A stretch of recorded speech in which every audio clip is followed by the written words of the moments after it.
I'm Mark. And I'm Josh. And you're watching Alter Ego Comics TV, episode number 177. That's a lot of episodes. This is a huge week for comics. It's the first week of September 2014, which means it's time for DC Comics to celebrate the launch of the New 52, the anniversary of the New 52, as well as Marvel's monster event, The Death of Wolverine. We already talked about Death of Wolverine in the last episode, and we may get to it again here, but let's kick things off with my pick of the week, which is Nailbiter number 5 from Image Comics, written by Joshua Williamson, art by Mike Henderson. I love this book. It is so choice. It is so good.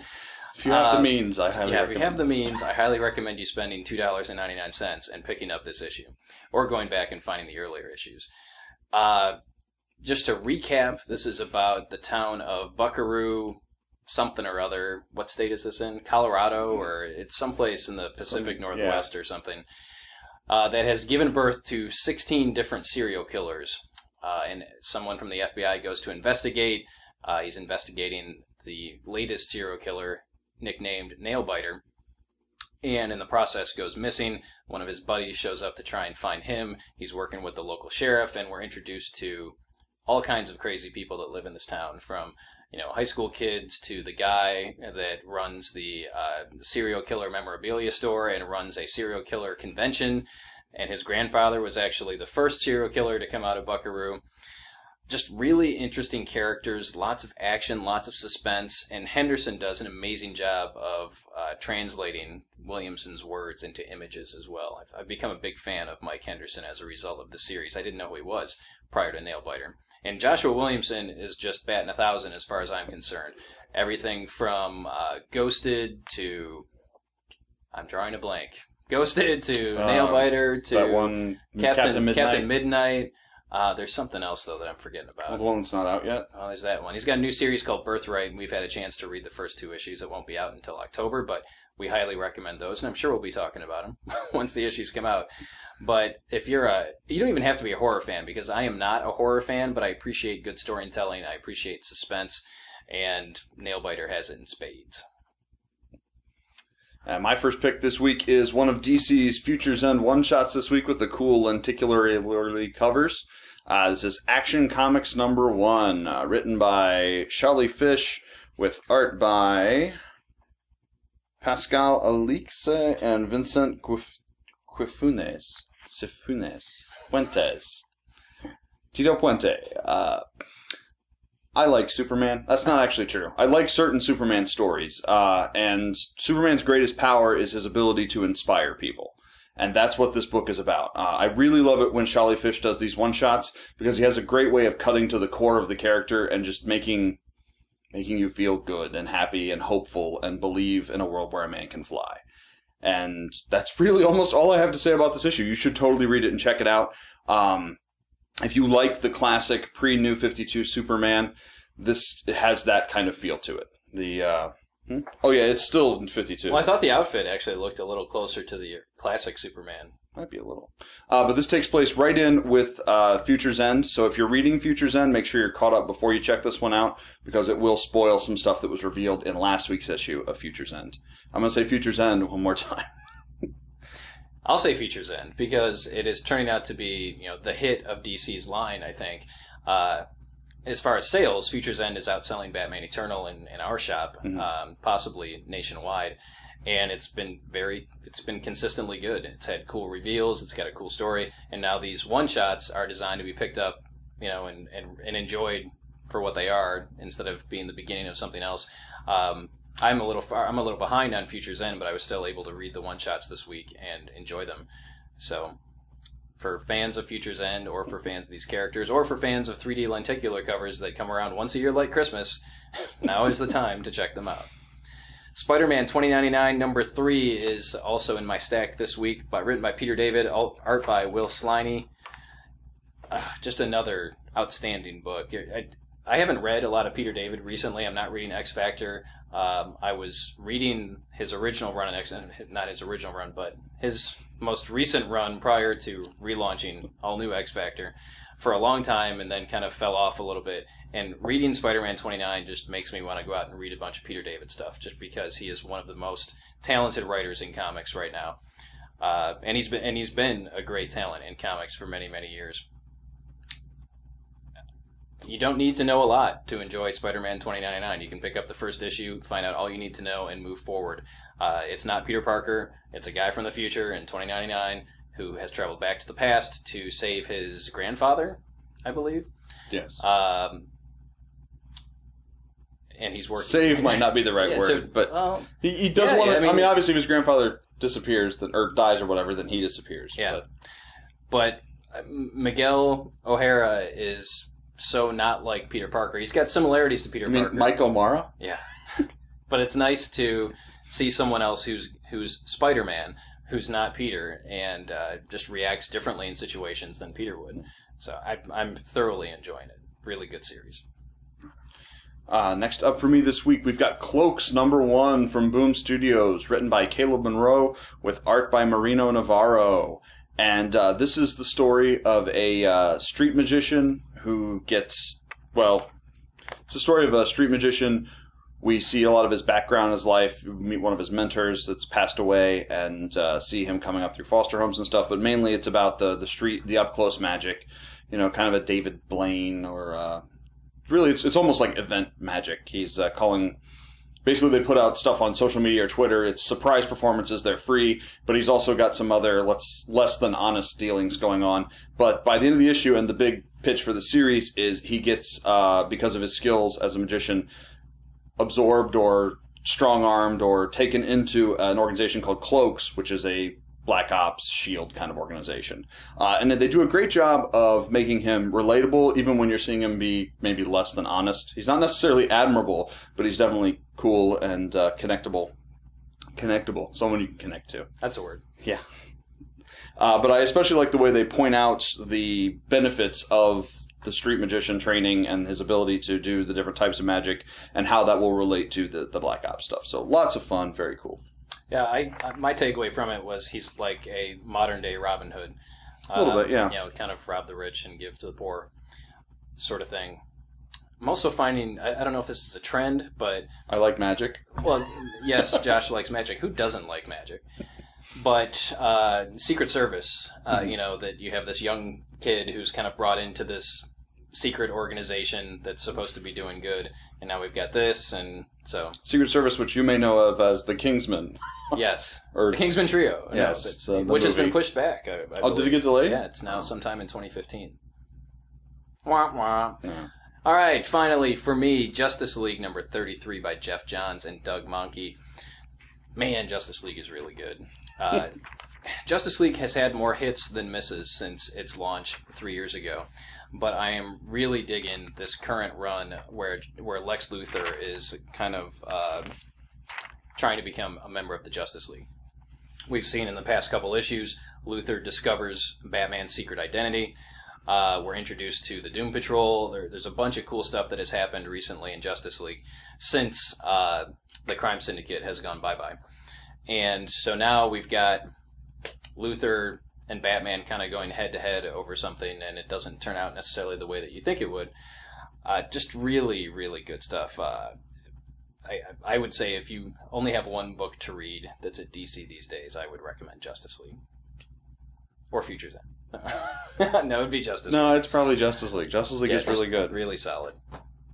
All right, next up, I've got a plethora of new #1s, so we're going to just do some quick hits. First up, The Names, #1, written by Pete Milligan, who you may remember from such works as Shade the Changing Man and a number of different things over the past 20 years, 30 years. Or Terminal Hero, which came out last week. Oh, which came out last week, yeah. Last month. Yeah, but it's a new book, I know. So. And art by Leandro Fernandez. This is a Wall Street big shot, commits suicide, except maybe he was pushed. And his wife is trying to decrypt the information in her last message from him, from his cell phone, to find out what's going on, what the conspiracy is. They're going to run down the names of this big organization, or whatever it is, very cool, thrillery kind of feel to it. Next up, Defying Dr. Mirage from Valiant Comics, written by Jan Van Meter. Who's Jan Van Meter? Jen Van Meter. Is it someone? Because it was really good, and I'd never heard of her. She's been writing stuff for a while, but I couldn't tell you. She's done some stuff over at Marvel. This might be her first non-Marvel work. Okay. And art is by Roberto De La Torre. This is another part of the Valiant universe, bringing back Dr. Mirage, who's a character that sort of speaks to the spirit world and can see into that and deals with whatever. Dr. Strange. But no, I actually really liked it because it's very relatable. She's trying to help these speak people. To the spirit world. Sometimes. It's Who do you very think I'm relatable. talking to all the time? Well, no, I mean, she's lost her husband, or actually I'm not sure it was her husband, her life partner, whatever. The love of her life is gone, and she sees ghosts, but she doesn't know what's happened to him. So it's about that journey, but it's also she gets recruited by this old guy who's got more money than sense and has gotten involved in some dirty stuff in World War II. And I say, whenever you want to have a good comic, you bring in Nazis. Yes. And it was just very exciting. Had a little bit of an Indiana Jones feel with all the old artifacts and things, and just fun. It was better than I expected it to be. Next up, from Dwayne Swarzynski, best known recently for the first one on Birds of Prey in the New 52, and some other stuff. A bunch of other stuff, yeah. Art by Keith Burns. We've got Ex-Con. This is another person with mystical powers, because that's the theme this week. And he sees auras around people that doesn't necessarily tell them much about them, but it gives them a feel, are they telling the truth? What is motivating them? Is it lust? Is it greed? Is it anger? And he tries to use that he does use that to be a con man, to relieve people of their funds in the 80s, but he goes to jail, and this is when he comes back out. So he's an ex-con trying to get a job. His powers have gone a bit wonky, and of course there's a dame that done him wrong, and it was just very fun, very fresh feel for an ex-con with superpowers, or not superpowers, magic powers, I guess. And last up is God Hates Astronauts, #1, from Image Comics, written by Ryan Brown. And art by Jordan Boyd and Chris Crank. Did I get that right? No, it's written and drawn by Ryan Brown. There we go. And the other ones are the colorist. Wow. God Hates Astronauts is it's out there. We've got farmers with science-infused pitchforks and hoes jousting on goats and pigs, chasing after superhero with a flaming horse head. Yes. And if that sounds interesting to you, you should check this out. We've got space aliens with cat heads and crab heads, and the love story of a man and a chicken who might actually be a rooster, and just crazy, crazy, funny, ridiculous stuff. So, if you like your stuff a little out there, God Hates Astronauts is probably a lot out there. It's a ways out there. Way out there. Like past the planet formerly known as Pluto. This is way out there. The planet formerly known as Prince? Is it further out than Prince? But it was funny. It was definitely funny. Oh yeah, it was weird. But funny. Alright, so in celebration of the New 52's 3rd anniversary, or 3rd birthday, happy birthday, New 52. Instead of a cake with 3 candles, we're going to talk about the top 5 DC New 52 titles that are still being published and were part of that initial launch of the New 52 3 years ago.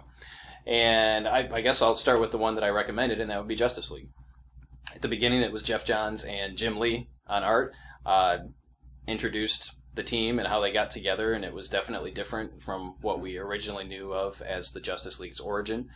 It's had its ups, it's had its downs, but it has had a lot more ups than downs.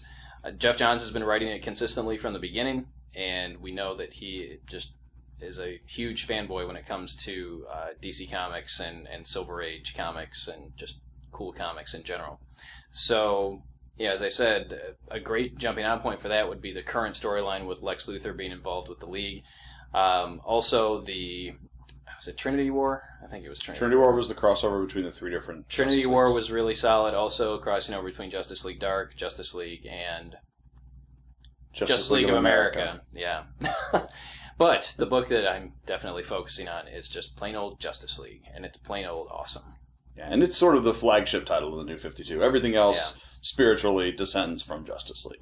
All right, well, let's go with Wonder Woman. Wonder Woman is one of the rare books that's not only still being published, but so far has the same creative team. There have been a few fill-in issues, but by and large, Wonder Woman has been written by Brian Azzarello and drawn by Cliff Chiang for 34 issues and change, which is a lot in the modern universe without being rebooted or changing, and it's really one overarching story. Azarello, I think in a lot of ways, Wonder Woman saw kind of the most change, at least factually, with the reveals in the New 52. Azarello has brought it out that she's a daughter of Zeus, so she's a half goddess like Hercules. So she's related to all these other Greek gods. Hercules is a goddess? Yes, Hercules. You know Hercules was a goddess. Why do you think he wears that green bra thing and that skirt? Okay. You know, it's. I know what you're saying. Sorry, I couldn't pass that up. She's half goddess like Hercules. Yes. And the book is really great with his modern interpretations of the classic Greek myths and just really being its own story. It hasn't really worried about crossing over with the other stuff. We see it a little bit in Superman Wonder Woman, which was cool, but really it's just one big Azzarello masterpiece of Wonder Woman and gods and classic, epic, tragic storytelling. Which comes to an end in October, and then we get a new creative team in November, the first new creative team, the husband and wife dynamic duo of Meredith Finch writing and David Finch doing the artwork. So that is going to be, we will see the end of Azzarello and Chang's run and see a new direction for the amazing Amazon. All right. Is that a thing they actually call her? I think so, yes. Okay. That's what I call her. The other one that is just kind of a no-brainer here is Batman. Plain old Batman, written by Scott Snyder, art by Greg Capullo, and again, with very few exceptions, those two have been on the book from the very beginning. And they gave us that great story right out of the gate with the Court of the Owls and the Night of the Owls, and introduced the big bad villains of the Owls. They introduced Talon. We got Batman year zero, where we got Batman with the purple gloves. And how the Riddler has been involved with Bruce Wayne and Batman's life for a very long time. I think people that started reading Batman have stuck with Batman, and it's been above average consistently, and in many cases, all kinds of awesome. So Batman is another one. And I think one of the reasons, and we talked about this maybe years ago, 3 years ago when the New 52 launched, but I think one of the reasons Batman is still such a great book, besides the fact that we've got a great writer and a great artist on it, is that not a lot has changed with Batman from old pre-New 52 to New 52. Very few things are different. Just maybe the ages of the Robins and the supporting cast, and Bruce himself, have been dropped by about 10 years, at least. But Batman's been so solid. Yeah. All right, next up, still in the Batverse, Batman and Robin. And if you look at the number of New 52 titles that have survived for 3 years, a lot of them have Bat in the title. Yes. But this is definitely, aside from the main Batman book, probably my favorite. Batman and Robin is written by Pete Tomasi pretty much all through, right? Yeah. Yeah. He's had different artists on, but... Mostly Patrick Gleason. Is it mostly Gleason? Yeah. Jackie Gleason. We watch Gleason while we eat. Yes, so Batman and Robin started off as largely the Damian-centric book. It was about, Bruce and Damian, because this was the first time they worked together a lot, because he had been dead and then the universe rebooted, and mostly Damian had been working with Dick in the Batsuit. So a lot of it was the father-son dynamic, trying to teach this kid who was raised by assassins, what it means to be a hero.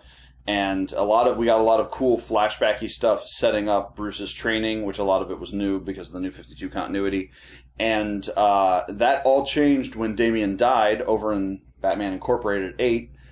And it set up, basically, it became a story about loss, about what, a father who's lost his son, has lost his child, and what he's willing to do to bring him back, or how he copes with it. And it's just been really great.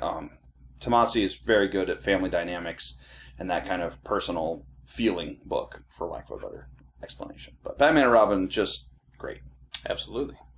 Finally, number 5 on our list of top 5 New 52 books that are still being published, Action Comics. Of course, when it launched, Grant Morrison was at the helm, and I believe, was it Rags Morales on art? I think it was. Originally, yes. And that gave us really a significantly different version of Clark Kent and Superman. Not just aesthetically, he had the white t-shirt with the blue jeans, but as Superman, he was a different character than what we were used to. And I think more than any other character at DC Comics, Superman is DC Comics. And Superman is the character that, I mean, he's one of the most iconic characters in the world. And I think Morrison took what it meant to be Superman and kind of stood it on its head a little bit, at least in the beginning with Action Comics. And then, unfortunately, we had a little bit of a revolving door on the creators that were going through there after Morrison left. But then Greg Pak came on board.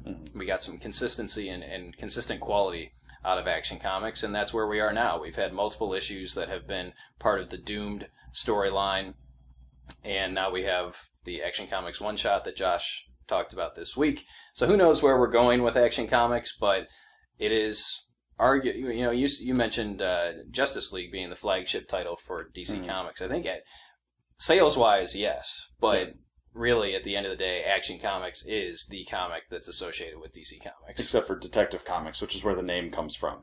Well, but Action Comics came first. And it did. Well, it came before... Superman came before Batman, but Detective Comics came before Action Comics. Yeah, but it had nobody cool until Batman came. It had Slam Bradley? Was that his name? I don't know. Slim Pickens? Slim Pickens? He wrote a bomb down? Something like that? So there you have it, and honestly, we were scratching our heads a little bit trying to come up with 5 because there have been several titles that have been canceled that were very good but just didn't have the sales and got canceled, and there are several titles that started out strong and went downhill, or that started out poorly and went uphill. So they're kind of all over the map, but there's your primer for getting into DC Comics, the New 52, I guess. Oh... I don't remember any questions from last episode, so we're not going to answer. Sorry, I don't remember. But we do, of course, appreciate you leaving your comments in the comment section and retweeting the video and sharing it with your friends on Facebook and all that fun stuff. So thanks for watching, and we'll see you next time.